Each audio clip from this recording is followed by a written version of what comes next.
রে কেরামত, তোর সে বিয়ের কি খবর?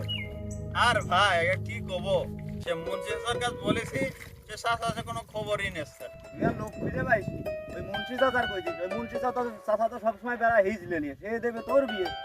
ভাই আমার কপাল, এই কপালে তো ছিল। ও দাদা আর বিয়া দিয়ে দাও। এই, তুই কি করলি? বিয়া ও দাদা আমি কষ্ট করে একটু বিয়া দিয়ে দাও। এই তোর এখন বিয়ের বয়স, তোর নাক টিপলি গাল দিয়ে দুধ বেরোয়, আর তুই এখন বিয়ে করতে যাচ্ছিস?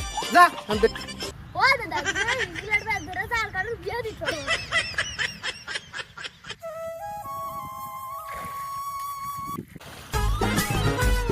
কেরামত, কেরামত, এদিকে আয়। এই কেরামত, ওইটা মুন্সি চাচা আইছে। হ্যাঁ চাচা, কি অবস্থা? এই, তোর জন্য একটা মেয়ে দেখেছি। চাচা কেমন মেয়ে চাচা?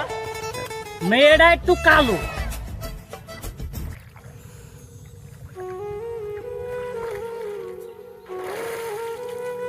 চাচা তোমার কালো মেয়ে আমি বিয়ে করবো না নে। ওরে শোন, ওরে মেয়ে কালো হলেও মেয়ের বাপ কি করে জানিস?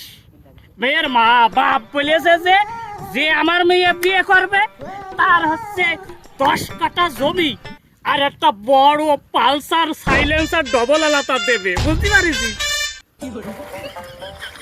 আয় আয় আয় আয় আয় আয় আয় আয় ও চাচা এসো এসো। এই, আমার নিয়ে যা, আমার নিয়ে যাবি না? হ্যাঁ, চাচা এসো এসো, তুমি এসো। কালো মেয়ে এলো গলার মালা, এসো এসো এসো।